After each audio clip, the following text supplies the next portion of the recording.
ರಸ್ತೆಯಲ್ಲಿ ಕಸ ಹಾಕಿದವರ ಮನೆ ಮುಂದೆ ಲೋಡ್ ಗಟ್ಟಲೆ ಕಸ ಸುರಿದ್ರು ಸಿಲಿಕಾನ್ ಸಿಟಿ ಜನ ನಿರ್ಲಕ್ಷ್ಯ ವಹಿಸಿದ್ದಾರೆ. ಜಯನಗರದ 8ನೇ ಅಡ್ಡ ರಸ್ತೆಯಲ್ಲಿ ಯುವತಿ ಕಸ ತಂದು ರಸ್ತೆಯಲ್ಲಿಯೇ ಸುರಿದಿದ್ದಾಳೆ. ಯುವತಿ ಕಸ ಎಸೆಯುತ್ತಿದ್ದನ್ನ ಗಮನಿಸಿ ಸ್ಥಳೀಯರು ಕ್ಲಾಸ್ ತೆಗೆದುಕೊಂಡಿದ್ದಾರೆ.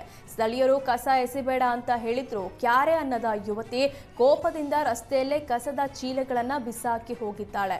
ಸೋಷಿಯಲ್ ಮೀಡಿಯಾದಲ್ಲಿ ವಿಡಿಯೋ ವೈರಲ್ ಮಾಡ್ತೀವಿ ಅಂದ್ರು ತಲೆ ಕೆಡಿಸಿಕೊಳ್ಳದ ಯುವತಿ ಏನ್ ಬೇಕಾದ್ರೂ ಮಾಡ್ಕೊಳ್ಳಿ, ನಾನಂತೂ ಇಲ್ಲೇ ಕಸ ಹಾಕ್ತೀನಿ ಅಂತ ದರ್ಪ ಮೆರೆದಿದ್ದಾಳೆ.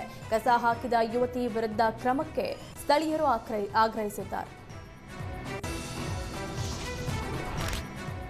ಬೆಂಗಳೂರಿನ ಕೋಗಿಲು ಲೇಔಟ್ ಸರ್ಕಾರಿ ಜಾಗ ಒತ್ತುವರಿದಾರರಿಗೆ ಪುನರ್ವಸತಿ ತಿಕ್ಕಾಟ ಜೋರಾಗಿದ್ದು, ಇದೀಗ ಸರಣಿ ಸಭೆಗಳ ನಂತರ ಕಂದಾಯ ಇಲಾಖೆ ಅಂತಿಮ ನಿರ್ಧಾರಕ್ಕೆ ಬಂದಿದೆ. 5 ವರ್ಷದಿಂದ ವಸೀಂ ಲೇಔಟ್ ಹಾಗೂ ಫಕೀರ್ ಲೇಔಟ್ ವಿಳಾಸದ Aadhaar card, voter ID, ration card ಇದ್ದರಷ್ಟೇ ಪುನರ್ವಸತಿ ನೀಡಲು ನಿರ್ಧರಿಸಿದ್ದಾರೆ.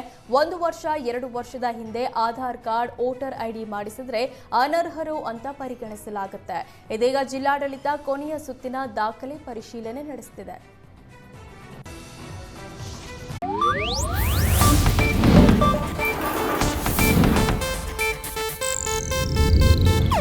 ಇದು ಏಷ್ಯಾನೆಟ್ ನ್ಯೂಸ್ ನೆಟ್ವರ್ಕ್ ಪ್ರಸ್ತುತಿ.